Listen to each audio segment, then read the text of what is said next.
The message arrived on a Tuesday morning, and it changed everything humanity thought it knew about the universe. For 40 years, Earth had been broadcasting radio signals into the void, hoping for a response. When the response finally came, it was not from one civilization, but from 47 of them, all united under something called the Galactic Council. Ambassador Hyun-Woo Park stood in the United Earth Government Assembly Hall, reading the translated message for the third time. His hands trembled slightly, though he tried to hide it. The message was formal and cold, but the meaning was clear. Humanity was invited to Meridian Point, a neutral space station at the edge of Council territory, for official first contact. They had 6 weeks to prepare. The hall erupted into cheers and arguments in equal measure. Some delegates wanted to accept immediately. Others worried it was a trap. Hyun-Woo raised his hand for silence. He was 53 years old, gray threading through his black hair, and he had spent 3 decades negotiating treaties between Earth nations. This would be his greatest challenge, and he knew it. The preparation was intense. Earth assembled a convoy of 3 diplomatic vessels, each carrying specialists in different fields. There were linguists who had studied the alien transmission patterns, scientists ready to exchange knowledge, and artists prepared to share human culture. They packed gifts representing every continent and culture on Earth, music recordings, art pieces, samples of Earth plants and minerals, all carefully chosen to show humanity's diversity and creativity. Ji-won Kim, a sharp-eyed intelligence officer with short black hair and a perpetually worried expression, worked in a cramped office 3 floors below the main assembly hall. She had been analyzing everything Earth knew about the Galactic Council, which was not much. Most of her information came from the scattered data packets attached to the Council's invitation. She noticed something troubling in the deep space: sensor readings from the outer colonies. 2 weeks before the scheduled departure, Ji-won requested an emergency meeting with Fleet Admiral Da-Jun Choi. The admiral was a tall man with broad shoulders and a face that rarely smiled. He had commanded Earth's defense fleet for 12 years, overseeing the construction of humanity's first true warships. When Ji-won showed him her findings, his expression darkened. The sensor data showed an unidentified fleet moving toward Meridian Point from the galactic rim. At least 15 large vessels, possibly more. They bore markings that matched historical records of something called the Krell Dominion, a faction that had not been heard from in over 2 centuries. Ji-won explained that according to fragmentary council records, the Krell were raiders and slavers, violent and unpredictable. Admiral Do-yoon immediately contacted Ambassador Hyun-Woo. The 2 men met in a secure conference room, where they argued for 3 hours. The ambassador insisted that bringing military vessels to first contact would be catastrophic. It would make humanity look aggressive and militaristic. The admiral countered that arriving, defenseless at a potentially hostile situation, could mean extinction for the human delegation and possibly spark an invasion of Earth itself. Sent urgent messages to the Galactic Council, warning them about the Krell fleet. The response came back within hours, dismissive and condescending. The Council assured Earth that Meridian Point was neutral territory protected by ancient treaties. The Krell would not dare violate such sacred ground. The meeting would proceed as planned, and Earth was expected to arrive with diplomatic vessels only. As was proper for first contact protocol, Admiral Do-yoon did not like the response, but he had his orders from Earth Command. However, he proposed a compromise. The diplomatic convoy would proceed as planned, but the UE's Indomitable, humanity's newest and most powerful dreadnought, would accompany them at a distance.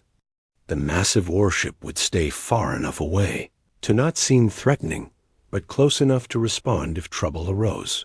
Ambassador Hyun-Woo reluctantly agreed. The Indomitable was a beast of a ship, bristling with weapons and armored like nothing else humanity had ever built. It seemed wrong to bring such a vessel to a peace meeting, but he understood the Admiral's concerns. They decided to keep the warship's presence quiet, mentioning it to the Council only if directly asked. The diplomatic convoy launched on schedule, exactly 48 hours before the appointed meeting time.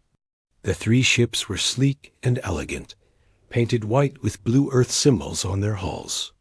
Aboard the lead vessel, the U's Harmony, Ambassador Hyan Wu reviewed his speech for the 100th time. He had written and rewritten it dozens of times, trying to find the perfect words to introduce humanity to the galaxy.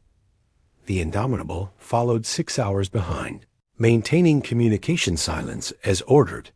Admiral Do Yoon sat in his command chair, surrounded by tactical displays and crew stations. His weapons officer, Minji Lee, a young woman with exceptional aim and nerves of steel, monitored the sensor arrays. Navigator Jun Wang plotted courses and contingencies. Engineer Sena Han kept the massive reactor running smoothly, enough power to light a small city contained in reinforced chambers. 22 hours into the journey, disaster struck. The lead diplomatic vessel, the Harmony, suddenly dropped out of faster-than-light travel. Emergency broadcasts flooded the communication channels. Chief engineer aboard the Harmony was shouting about catastrophic engine failures. Within minutes, all three diplomatic vessels had stopped, floating dead in space between star systems. Admiral Do Yoon ordered the Indomitable forward at maximum speed. It took them 4 hours to reach the stranded convoy. What they found made Do Yoon's blood run cold. The engines had not failed randomly. Someone had sabotaged them. Small devices, extremely sophisticated, had been attached to critical systems. When activated by a remote signal, they had burned out essential components. The engineering teams worked frantically, but the diagnosis was grim.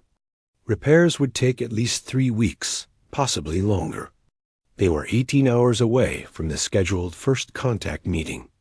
There was no time to send for replacement ships from Earth. They could not repair the damaged vessels in time. Humanity faced an impossible choice. Ambassador Hyan Wu and Admiral Do Yoon spoke privately in the Admiral's ready room. Both men looked exhausted. They discussed every option they could think of. Missing the meeting was unacceptable. It might be centuries before the Council extended another invitation. But arriving in a warship could start an interstellar war before humanity even joined the galactic community. Finally, Hyan Wu made his decision. They would transfer him and a small diplomatic team to the Indomitable. The Dreadnought would represent humanity alone. It was not what anyone wanted, but it was all they had. Admiral Do Yoon immediately began preparations, ordering quarters prepared for the ambassador and his staff. 6 people transferred from the Harmony to the Indomitable. Ambassador Hyan Wu, cultural specialist Yoon Ji-song, who spoke 12 Earth languages. Xenobiologist Min-ho Kang, who had studied every scrap of alien data available. Security Chief So-min Bae, who insisted on coming despite the danger. Engineer Jun-ho Park, who might need to explain human technology. And the intelligence officer Ji-won Kim, who had started this whole mess with her warning about the Krell dot as the Indomitable prepared to jump back into faster-than-light travel. Ambassador Hyan Wu stood on the bridge and looked at the warship around him. Every surface was functional, designed for battle. Weapons lockers lined the corridors. Damage control teams stood ready. This was not how first contact was supposed to happen. They had planned elegant diplomacy, careful presentations, and peaceful gestures. Instead, humanity was about to meet the galaxy while standing on the deck of a warship capable of destroying planets. Hyan Wu closed his eyes and prayed to gods he was not sure he believed in. He prayed they would not start a war. He prayed the Council would understand. He prayed that whoever had sabotaged the diplomatic vessels would not have the chance to do worse. Indomitable jumped to faster-than-light speed. racing toward Meridian Point in a meeting that would determine humanity's place among the stars. In his quarters, Admiral Doyen reviewed tactical data one more time. In the engine room, Senahan pushed the reactor to maximum safe output. On the bridge, Minji Lee checked and rechecked weapon systems, hoping desperately she would not need to use them. 16 hours to first contact. 16 hours until humanity either joined the galactic community or became its newest enemy. The Indomitable flew through the darkness between stars. Carrying humanity's hopes and fears in her armored hull, the Indomitable dropped out of faster-than-light travel at the edge of the Meridian Point system. And immediately, every alarm on the bridge started screaming. Weapons Officer Minji Lee's console lit up like a festival display, showing targeting locks from multiple sources. She counted quickly, her training overriding her fear. 23 active weapon locks. No, 27. The numbers kept climbing. Admiral Do-young kept his voice calm, though his heart was pounding. He ordered defensive screens up, but weapons to remain cold. Starting a fight here would doom humanity before they even got a chance to speak. On the main view screen, Meridian Point came into focus, and it took everyone's breath away. The station was enormous, easily 10 times the size of Earth's largest space habitat. It looked like someone had grown it, rather. Then built it, with organic curves and crystalline spires jutting out in impossible angles. Around it, ships of dozens of different designs hung in space. Some were elegant and sleek. Others looked like they had been carved from asteroids. A few seemed to be made of pure light, their forms shifting and changing. Communications Officer Taiyang Shin, a young man who had learned 17 Earth languages before moving to xenolinguistics, suddenly jerked back from his console. His display was flooded with incoming messages. Dozens of alien species were hailing them simultaneously, and the translation programs could barely keep up. Most of the messages were variations on the same theme. Power down your weapons, submit to inspection, explain yourself. Leave immediately. Ambassador Hyan Wu stepped forward, his diplomatic training taking over. He gestured for Taiyang to open a general broadcast channel. When the young officer nodded, Hyan Wu began to speak. His voice was steady and clear, showing none of the terror he felt inside. He explained what had happened. The sabotaged diplomatic vessels. The impossible time constraint. The choice between missing this historic meeting or arriving in the only ship that could make the journey. He emphasized that the Indomitable's weapons were cold and would remain that way. He invoked every principle of peaceful contact he had studied, using phrases from the Council's own charter that Ji-won Kim had memorized during her research. The response was chaos. Some species seemed terrified. One ship, a crystalline vessel that pulsed with soft blue light, suddenly went completely dark. Ji-won whispered that those were probably the Valthine, a species that communicated through light patterns. They had apparently been so frightened that they shut down entirely. Another delegation, the Orthani, according to the database, transmitted that they were leaving and would not participate in first contact with an aggressive species. But some voices were more measured. A deep, resonant voice that seemed to vibrate through the hull itself requested more information. The translation program identified the speaker as High Curator Velnus of the Prethan species. The Prethans were ancient, one of the oldest species in the Council, known for their wisdom and careful judgment. Hyan Wu answered every question Velnus asked. He was completely honest about everything. Earth's history of wars, the reasons they had built warships, the threat intelligence about the Krell fleet. He held nothing back, believing that honesty was their only chance. Cultural specialist Yoon Ji-song stood beside him, feeding him information about Council protocols and helping him phrase things in ways that would be understood across species barriers. The conversation went on for 2 hours. Other species listened, but did not participate. The Indomitable held position at the system's edge, not moving closer without permission. Admiral Do-yoon watched his tactical displays carefully. More ships kept arriving, Council vessels responding to the alert about the human warship. They now faced 63 alien ships. Many of them heavily armed. Security Chief Soman Bay stood near the back of the bridge, her hands behind her back, watching everything. She had left her weapons aboard the Harmony as ordered, but she felt naked without them. Something about this situation felt wrong to her. Too many ships. Too much panic. She caught Juwon Kim's eye and saw the same suspicion there. Finally, High Curator Velenus made a decision. The translation came through slowly, the program struggling with the complex grammar of the Prethan language. Humanity would be allowed to dock at Meridian Point, but only under strict conditions. The Indomitable must withdraw to the outer system. Ambassador Hyan Wu and 5 others would come aboard the station, completely unarmed. They would submit to a bio-neural scan to verify their intentions, where peaceful Hyan Wu looked at Admiral Do-yun. The Admiral's jaw was tight. He did not like this at all. Sending his people onto an alien station without weapons or support went against every instinct. But they had no choice. If they refused, first contact was over. Hyan Wu gave a small nod. Admiral Do-yun selected the team quickly.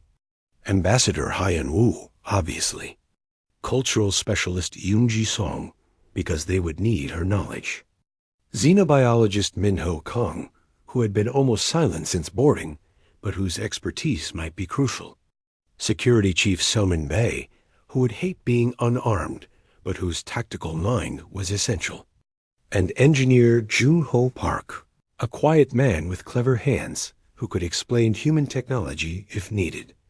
Jiwon Kim protested being left behind, but Admiral Do-yun was firm. He needed her intelligence analysis aboard the Indomitable. She reluctantly agreed, but pulled Hyan Wu aside before he left. She told him to watch for surveillance, to assume every word and action was being monitored, and to trust his instincts if something felt wrong. The shuttle ride to Meridian Point took 30 minutes. The 6 humans sat in silence, each lost in their own thoughts. Yoon-ji reviewed cultural notes on her tablet. Min-ho stared out the viewport at the alien ships, his scientific curiosity warring with his fear. Soman sat perfectly still, running through tactical scenarios in her mind, even though she knew she could do nothing unarmed.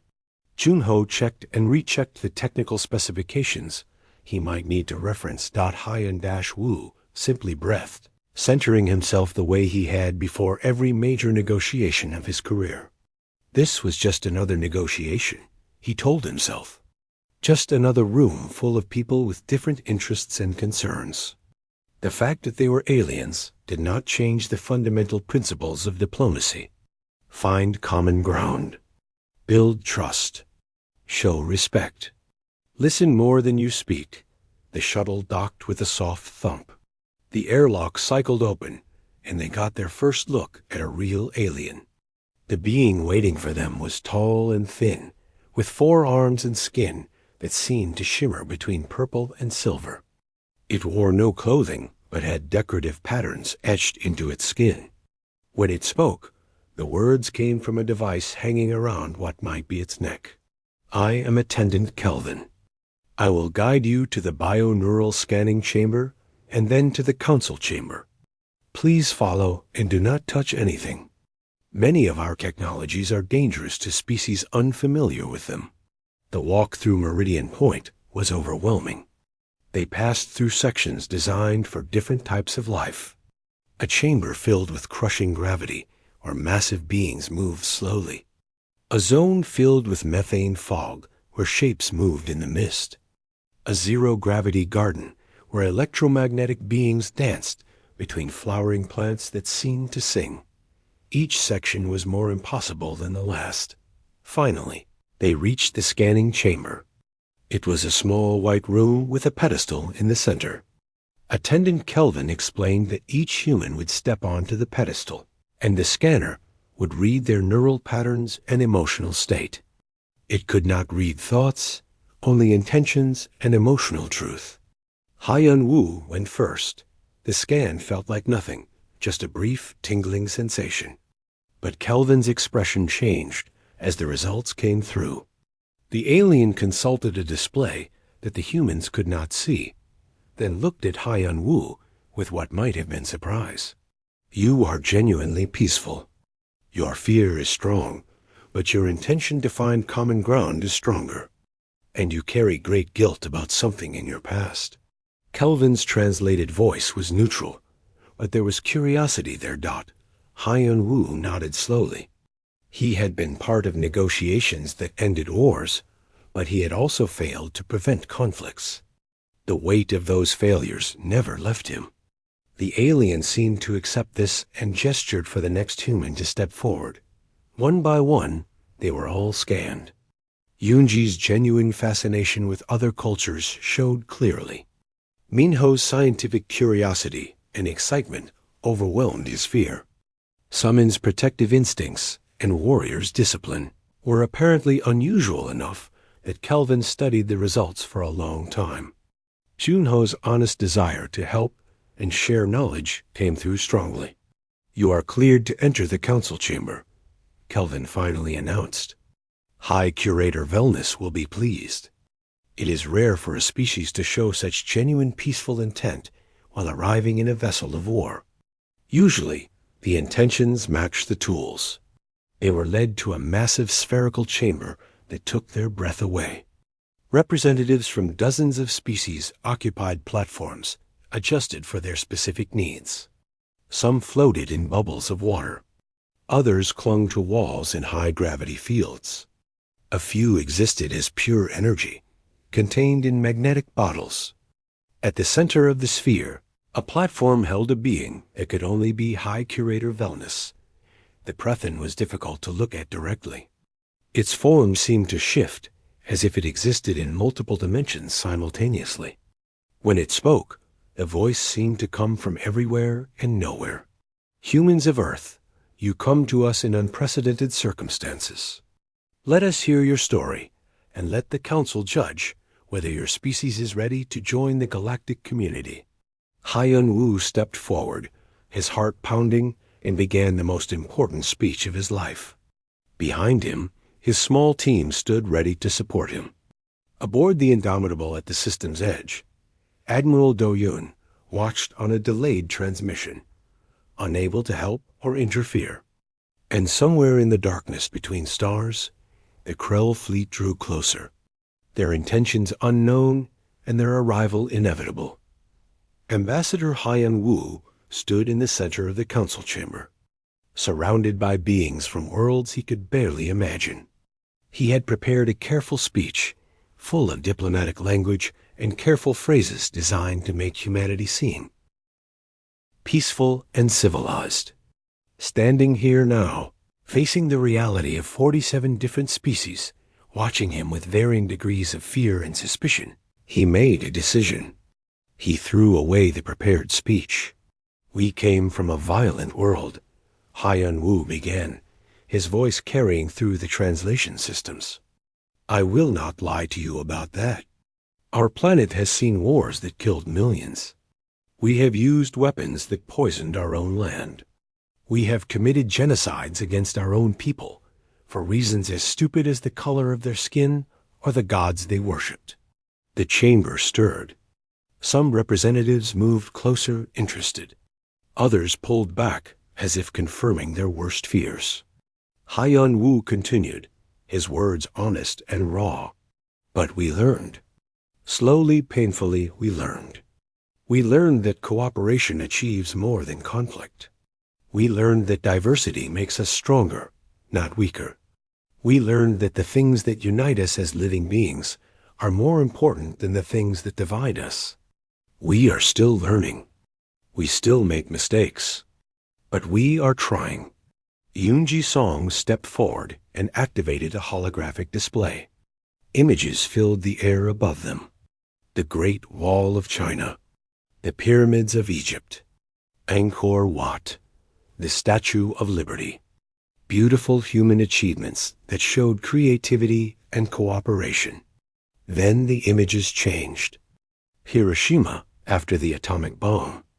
The trenches of World War I, concentration camps, burning rainforests.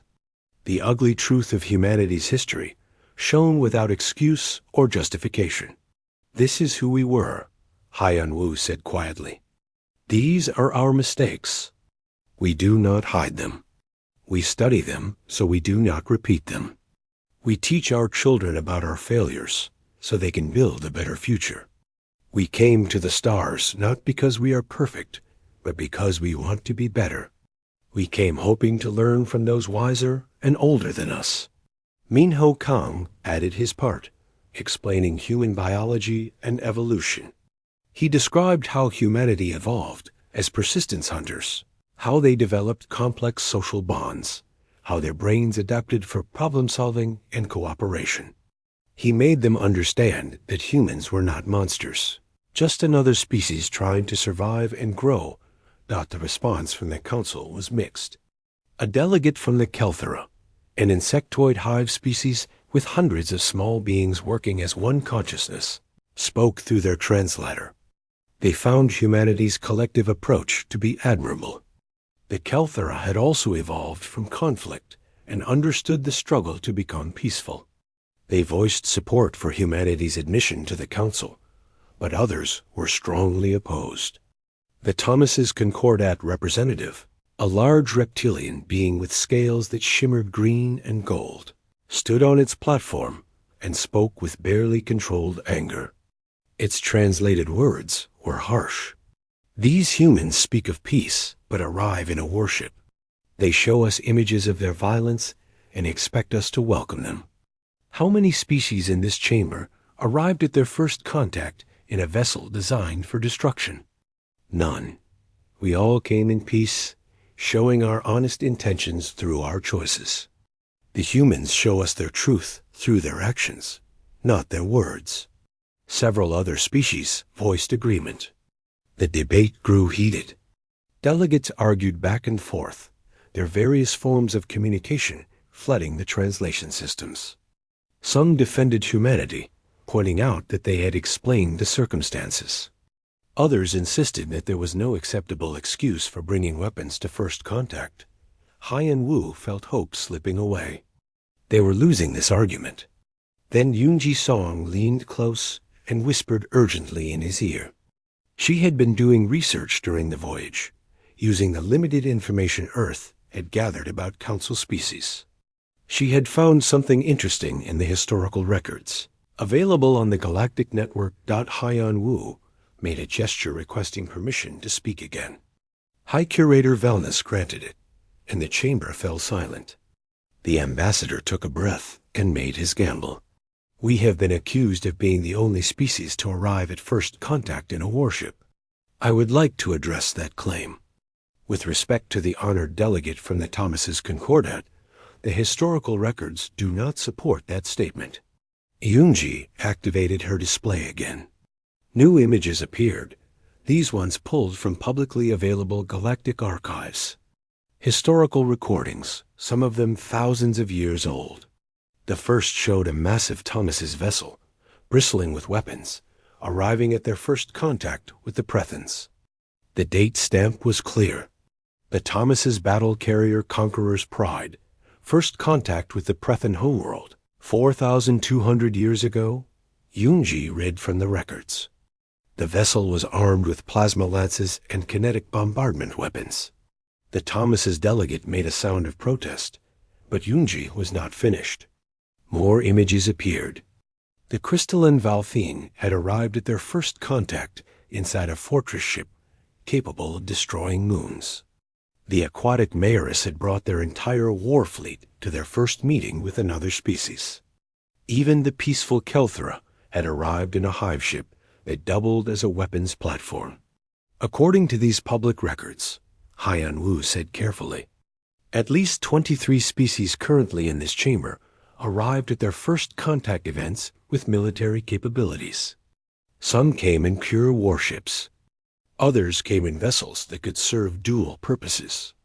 But humanity is not unique in this regard. The chamber erupted in chaos. Some species denied the accuracy of the records. Others were clearly embarrassed, not realizing their own history was so easily accessible. A few delegates actually seemed amused by the revelation. The Thomas's delegate was silent, unable to argue against documented history. High Curator Velnus raised what might have been a hand, and silence fell again. The ancient being's voice resonated through the chamber, speaking truths that were difficult but necessary. The human is correct. Many of us forget that we too came to the stars bearing weapons. We forget because we have spent centuries, sometimes millennia, learning to live in peace. We forget that peace is not our natural state, but an achievement we must constantly maintain. Perhaps we judge humanity too harshly for still being in the early stages of a journey we all had to make. The Prethen paused, its shifting form seeming to stabilize slightly as it focused on Haiyan Wu. The question before us is not whether humanity has violence in their past. All species do. The question is whether they have the wisdom to grow beyond it. Their honesty in showing us their failures speaks well of them. Their arrival in a warship speaks to their caution, which is also wisdom. I propose we vote on granting humanity provisional status, with the understanding that they will be monitored and guided as they integrate into our community. The vote was called. It was a complex process, with each species indicating their choice through their own method. Some used light patterns. Others vocalized in languages the translator could barely handle. A few transmitted their votes directly through quantum communication. The process took nearly an hour, and throughout it all, Haiyan Wu stood in the center of the chamber, trying not to show how terrified he was. Finally, High Curator Velnus announced the result. By a narrow margin, humanity had been granted provisional membership in the Galactic Council. They would be allowed to establish an embassy on Meridian Point. They could begin cultural and scientific exchanges. In 100 years, there would be a final vote on full membership. Haiyan Wu felt his knees go weak with relief. They had done it. Humanity had officially made contact with the galactic community and been accepted. He opened his mouth to express his gratitude, to thank the Council for their wisdom and patience. That was when the alarms started. The sound was different from the alarms on human ships, more of a pulsing vibration that seemed to come from the walls themselves. The representatives in the chamber immediately began moving, some toward exits, others toward communication stations. Haiyan Wu looked at Yunji in confusion, but she looked just as bewildered. High Curator Velnus received information from some unseen source, and its form suddenly shifted to a deep, troubling red color. When it spoke, even through the translator, the fear was clear. The Krell Dominion fleet has arrived. They are broadcasting on all frequencies. They demand the Council surrender all soft-bodied species for harvest. They have given us 1 hour to comply. The chamber descended into panic. Somin Bei moved immediately to Haiyan Wu's side, her training taking over even without weapons. Junho Park pulled out his communicator, trying to reach the indomitable. Minho Kang stood frozen, his mind struggling to process what was happening. The main display in the chamber shifted to show the exterior of the system. 12 massive ships had appeared, their design brutal and efficient. They were not elegant like council vessels. They looked like they had been built for one purpose, to cause pain and take what they wanted by force. A transmission began broadcasting, the translation system working overtime to convert the Krell language. The voice was harsh and filled with contempt.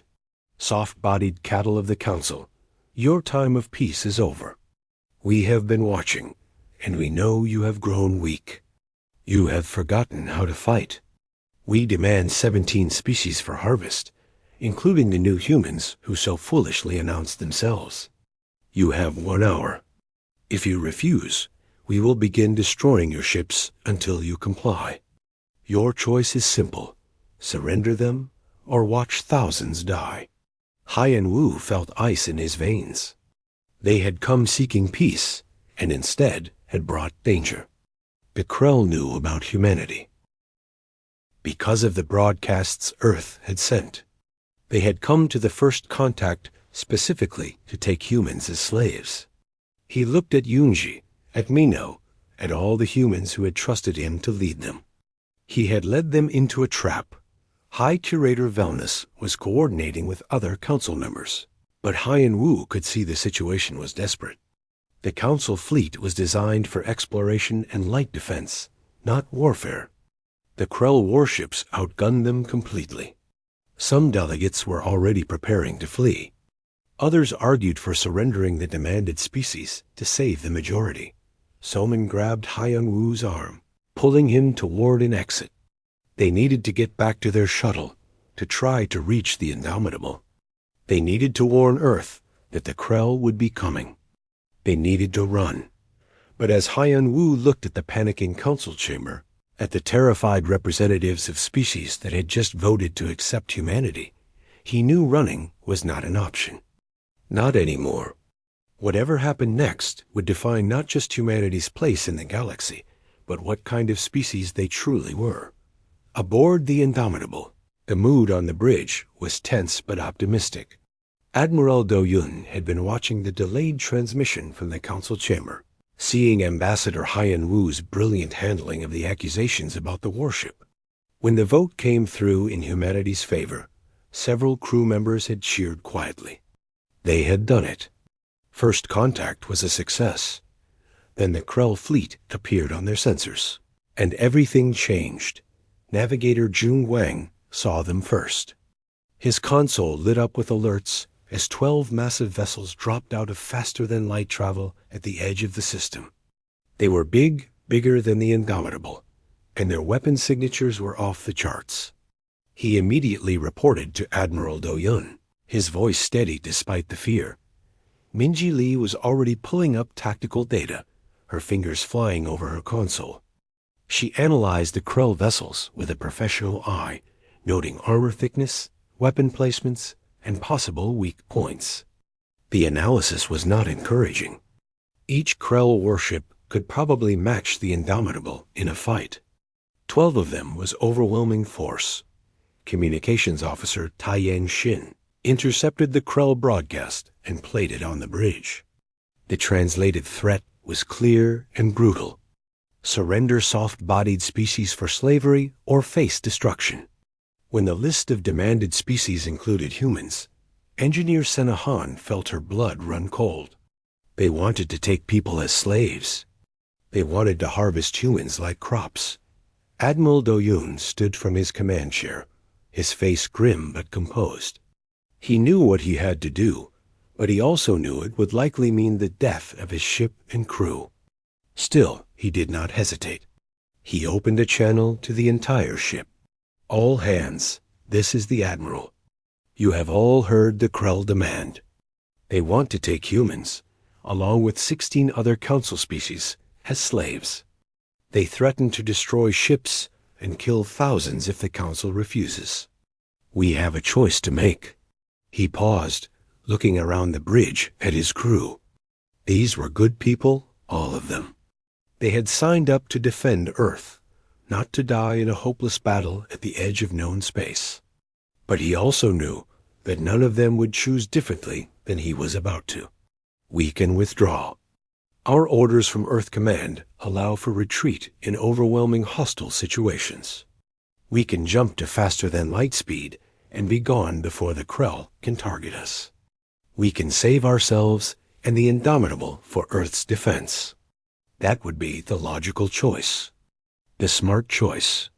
Minji Li looked up from her weapons console, and Admiral Do-Yun saw steel in her eyes. Around the bridge, every crew member was watching him, waiting. He continued, "Or we can stand between those bastards and the people they want to enslave. We can give the council time to evacuate. We can show the galaxy what humanity means when we say we value freedom. It is likely a suicide mission. We are outnumbered and outgunned. But we will not die alone, and we will not die for nothing." The bridge was silent for a moment. Then Minji Lee powered up her weapon systems, the hum of charging capacitors filling the air. Jun Huang set a course directly toward the Krell fleet. Taiyang Xin opened all communication channels. Sena Han pushed the reactor to maximum output, flooding the ship with power. Not a single person objected. Admiral Do Yun allowed himself a small, proud smile. "All right then, let us go make humanity's introduction to galactic warfare memorable. Helmsman, take us in." Maximum speed. The Indomitable turned and accelerated, burning toward Meridian Point and the Krell fleet beyond it. On the station, Security Chief Soman Bay received the notification on her communicator. She showed it to Ambassador Haiyan Wu, and he read it in disbelief. The Indomitable was not retreating. It was attacking. Admiral Do Yun opened a channel directly to the Krell fleet, speaking in clear, simple terms that the translation systems could easily handle. "Attention Krell vessels. This is Admiral Do Yun Choi of the United Earthship Indomitable. You will not be taking any humans today.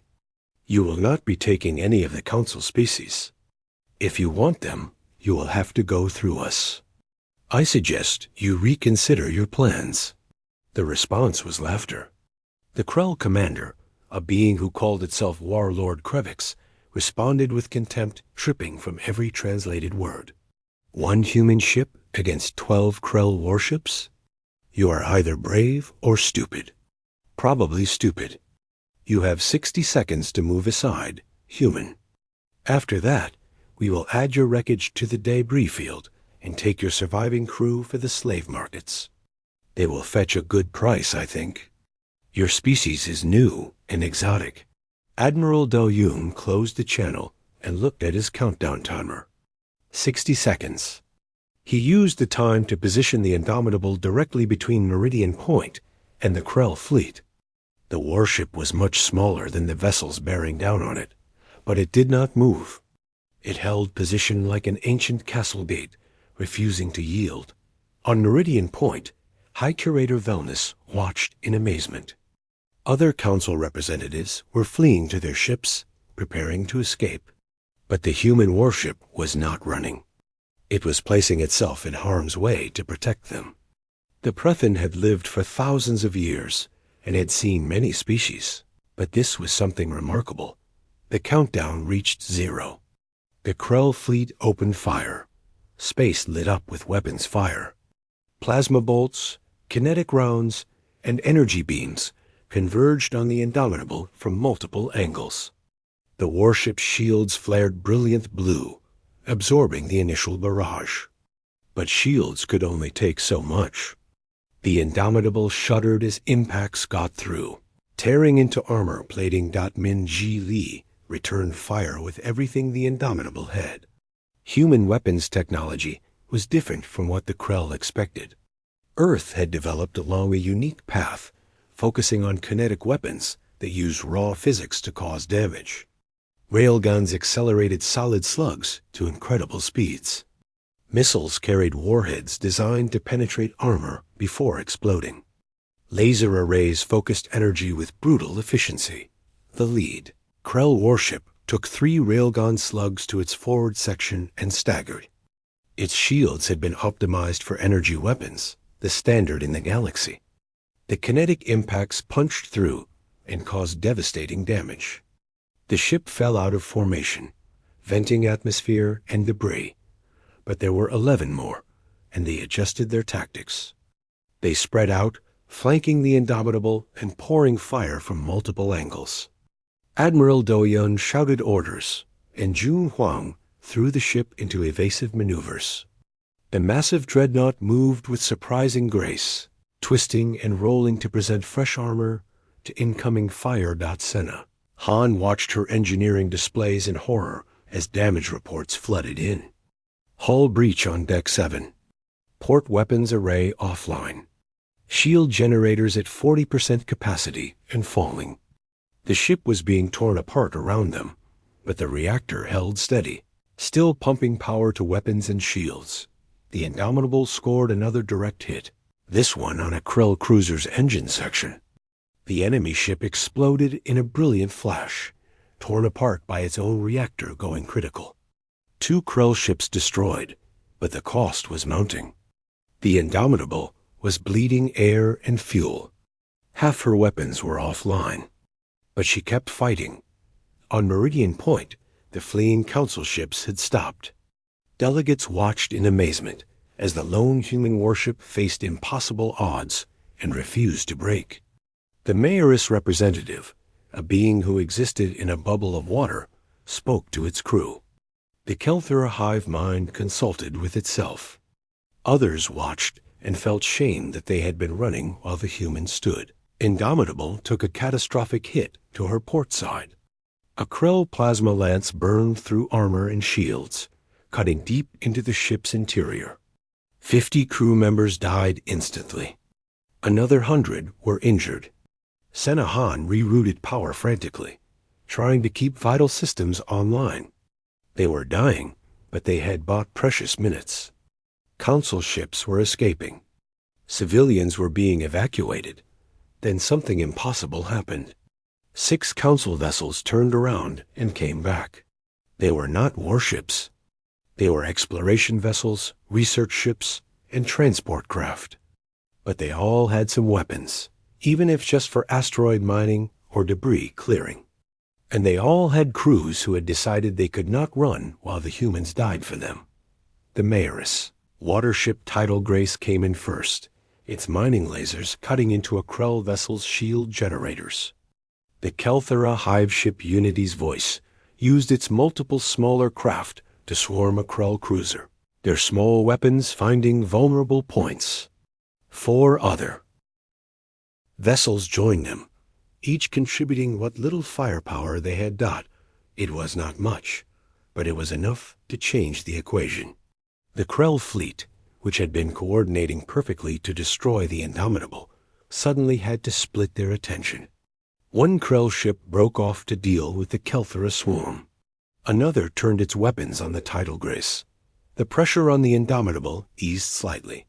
Minji Lee, blood running down her face from a cut on her forehead, used the opening. She locked onto the Krell command ship, the largest vessel in the enemy fleet, and fired every remaining weapon the Indomitable had. Railgun slugs, missiles, and laser fire converged on one point, the command ship's bridge section. The shields held for a moment, then collapsed. The bridge exploded, and the command ship went dark. Warlord Krebix was dead, and his fleet was suddenly without leadership. The Krell vessels stopped their coordinated assault, each captain suddenly making their own decisions. They looked at the burning wreck that had once been the Indomitable, still somehow fighting. They looked at the council ships that had found courage and returned. They looked at their own losses. 3 ships destroyed, 2 more crippled, their commander dead. The Krell had come expecting easy prey. They had found something else entirely. One by one, the surviving Krell vessels turned and began to withdraw. They broadcast threats of revenge as they jumped to faster-than-light speed, but they were retreating. The battle was over. On the bridge of the Indomitable, Admiral Do-Yoon slumped in his command chair, exhausted and bleeding from multiple wounds. Around him, his crew was checking systems, helping injured comrades, and processing what they had just survived. Minji Lee reported that weapons were completely offline. Jun Huang noted that they had lost maneuvering thrusters and were drifting. Senahan stated that the reactor was stable, but they were running on emergency power only. Taiyang, Shin received an incoming transmission from Meridian Point. High Curator Velnus was requesting permission to send aid. Medical teams, repair ships, and supplies were ready to assist. The other council vessels that had fought alongside them were already approaching, offering help. Admiral Do-Hyun looked at his ruined bridge, at his dead and wounded crew, at the tactical display showing their crippled ship. Then he looked at the display showing Meridian Point, intact and safe. The evacuation ships full of civilians who would not be slaves. The council delegates who had lived to see another day. He opened the channel to Wellness and gave permission for aid to approach. Then he allowed himself to pass out, secure in the knowledge that they had done their duty. Humanity had stood between predators and prey. They had paid a terrible price, but they had won something priceless: respect. The medical bay on Meridian Point was designed to handle dozens of different species, each with unique biology and medical needs. The staff had never faced anything like this. 73 dead humans, another 200 wounded, and a ship so damaged it was barely holding together. But they worked with desperate efficiency, guided by human medical personnel and xenobiologists. Minho Kang, who had suddenly become the most important person on the station. Admiral Do-yoon woke up in a medical pod, his body wrapped in bandages and strange gel that seemed to be healing his wounds faster than should be possible. A mayorist doctor, its water bubble hovering beside his bed, explained through a translator that he had suffered a concussion, 3 broken ribs, and significant blood loss. He was lucky to be alive. The admiral tried to sit up, asking about his crew. The doctor gently pushed him back down, explaining that everyone was being cared for. The Indomitable was being tended to by the best engineering teams in the council. They were doing everything possible. Do-shun closed his eyes, fighting tears. 73 dead. 73 people who had trusted him, followed him, and died because he had ordered them to fight. Ambassador Hyun-woo arrived an hour later, accompanied by Security Chief So-min Bae.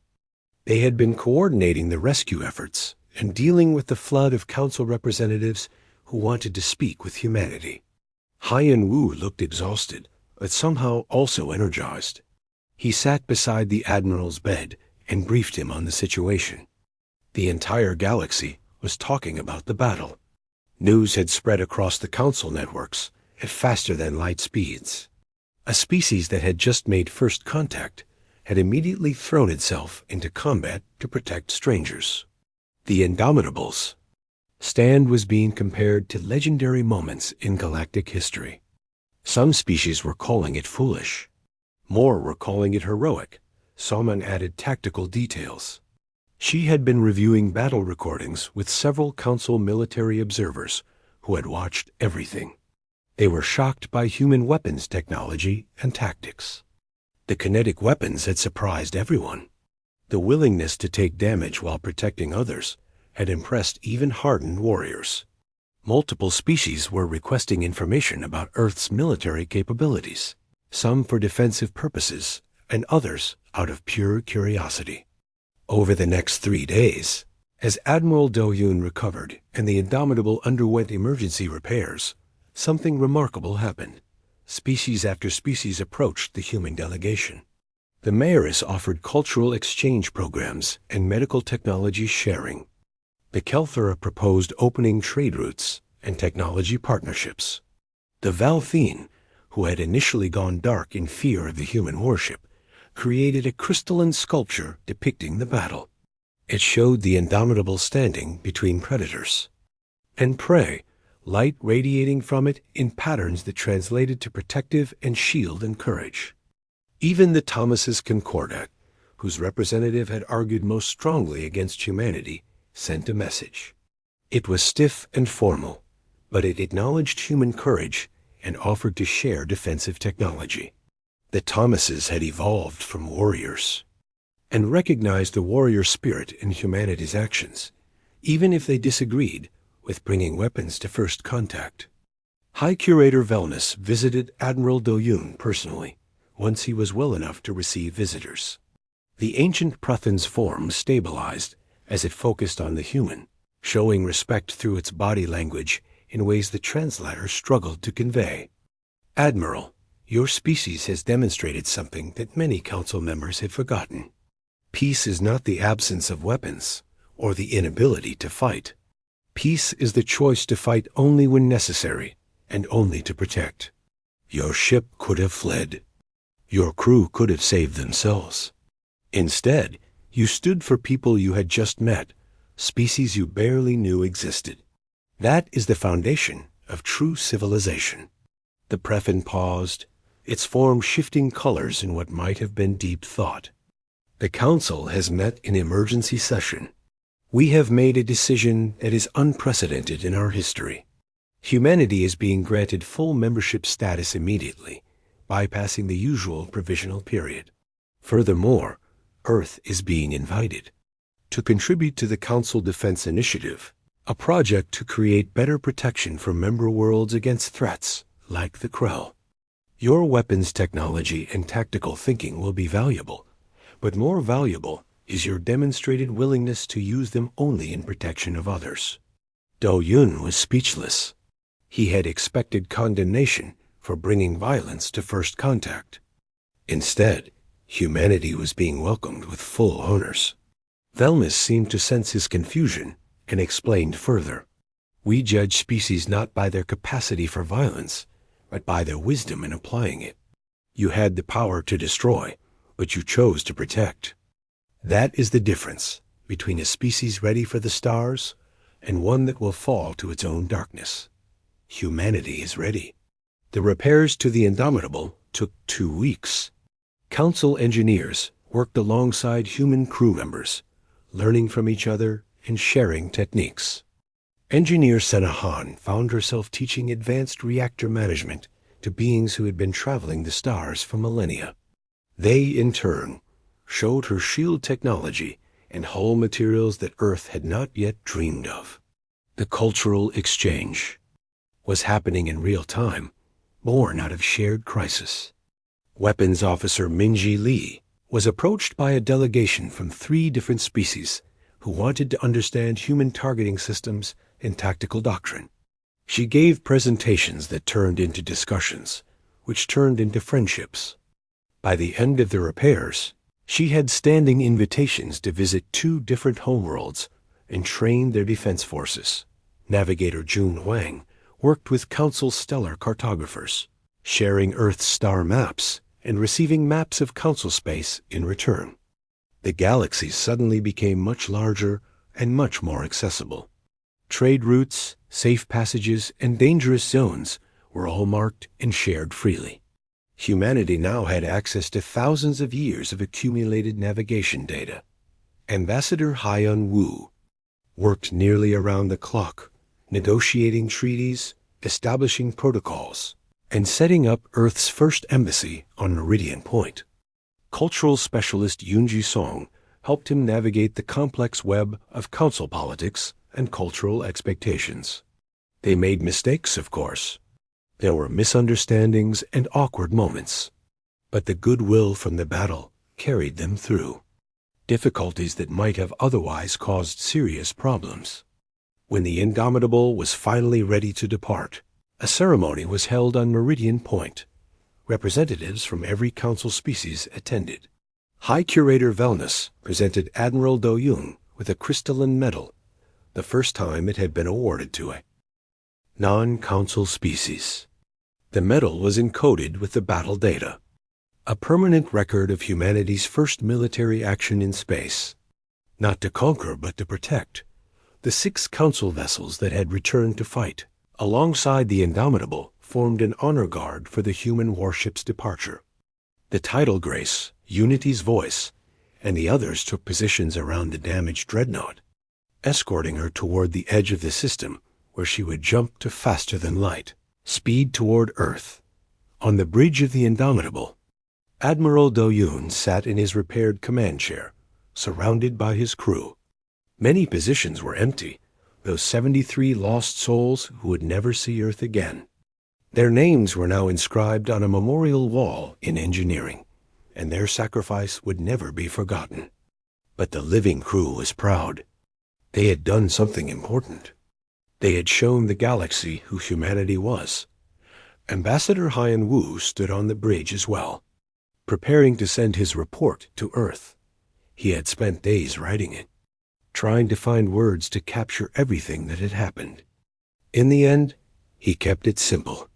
He described the sabotage, the decision to send the Indomitable, The tense arrival, the council debate, and the battle with the Krell. He explained the aftermath and the unprecedented full membership granted to humanity. But the final paragraph was what mattered most to him. He wrote about how they had planned perfect diplomacy, prepared elegant speeches, and designed careful protocols. Instead, they had arrived in a warship and immediately had to fight for their lives and the lives of strangers. Yet somehow, that messy, violent, very human first contact had achieved something no amount of planning could have. They had shown the galaxy the truth about humanity, that they were protectors, willing to stand between evil and innocent. Even at great cost, the Indomitable jumped to faster-than-light speed, beginning its long journey home. Behind them, Meridian Point continued its work, now with a permanent human presence. Ahead of them, Earth waited, ready to hear about humanity's place among the stars. 6 months later, on Earth, a young girl named Hound Yu sat in her classroom, watching the recordings of First Contact. Her teacher had shown them the battle footage, carefully edited for young viewers, but still showing the courage and sacrifice. The Indomitable taking hit after hit, but never retreating. The Council ships returning to help. The final victory against impossible odds. After class, Hound stayed behind and asked her teacher how she could join the fleet someday. The teacher smiled and told her to study hard, stay fit, and never lose her sense of right and wrong. The fleet needed people who understood that weapons were tools for protection, not conquest. People who would stand for others, even when it was dangerous. That night, Hound looked up at the stars from her bedroom window. Somewhere out there was Meridian Point, the Galactic Council, and countless species humanity was just beginning to know. Her parents had told her stories about the Indomitable's crew, common people who had done uncommon things when called upon. She decided that was what she wanted to be. Not a warrior seeking glory, but a protector standing watch. On Meridian Point, Ambassador Hyan Wu looked at the same stars from his embassy office. Earth and the station were too far apart for him to know a young girl was making life choices because of his mission. But he would have been proud. His work continued, building relationships and establishing humanity's place in the galactic community. It was slow, careful work, very different from the dramatic events of First Contact. But sometimes, late at night, he would visit the observation deck and look at the memorial the Council had erected. It showed the Indomitable standing against the darkness, other ships rallying to her side. The inscription was in multiple languages, but they all said the same thing. Here stood those who chose to protect. Here began true friendship. Here humanity proved itself worthy of the stars. Admiral Do Yun, recovered and back on Earth, addressed the graduating class of the Naval Academy. He told them about Meridian Point and the choices his crew had faced. He emphasized that they had not wanted to fight. War was not glorious or desirable. But sometimes protecting others required risking everything. That was the burden and honor of serving in the fleet. He looked at the young faces before him, so eager and full of hope. Some of them would serve on the new ships Earth was building in partnership with Council species. Some would be explorers, diplomats, or scientists.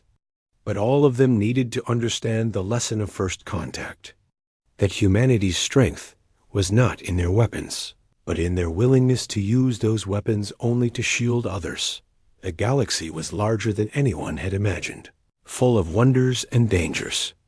Humanity had earned its place among the stars, not through perfect diplomacy or overwhelming force, but through a simple choice made by ordinary people in an extraordinary moment. They had seen strangers in danger and decided to help, whatever the cost. That choice, more than any technology or treaty, defined what humanity would become among the stars. Not conquerors, not victims, but protectors. People who would fly dreadnoughts to diplomatic meetings, if that was what it took. People who would stand between the innocent and those who would harm them. People who understood that sometimes the best way to make peace was to be willing to fight for it. The story of first contact would be told, and retold across human space for generations. Each time, the lesson remained the same, that humanity belonged among the stars, because when faced with the choice between safety and sacrifice, between fleeing and standing, they chose to stand. They chose to be the shield. And in that choice, they found not just acceptance, but respect. Not just membership, but partnership. The Indomitable was eventually repaired fully and returned to service. She bore her scars proudly, the hull patches visible reminders of the day humanity announced itself to the galaxy. Other ships were built, an entire fleet designed with input from Council engineers and human ingenuity. But the Indomitable remained special, the ship that had stood at first contact and refused to yield. Somewhere in the darkness between stars, the Krell licked their wounds and plotted revenge. But they would think twice before threatening Council space again. They had learned a hard lesson about the cost of facing beings who fought not for conquest, but for protection. Humanity had made its introduction to galactic warfare, and it had been memorable indeed.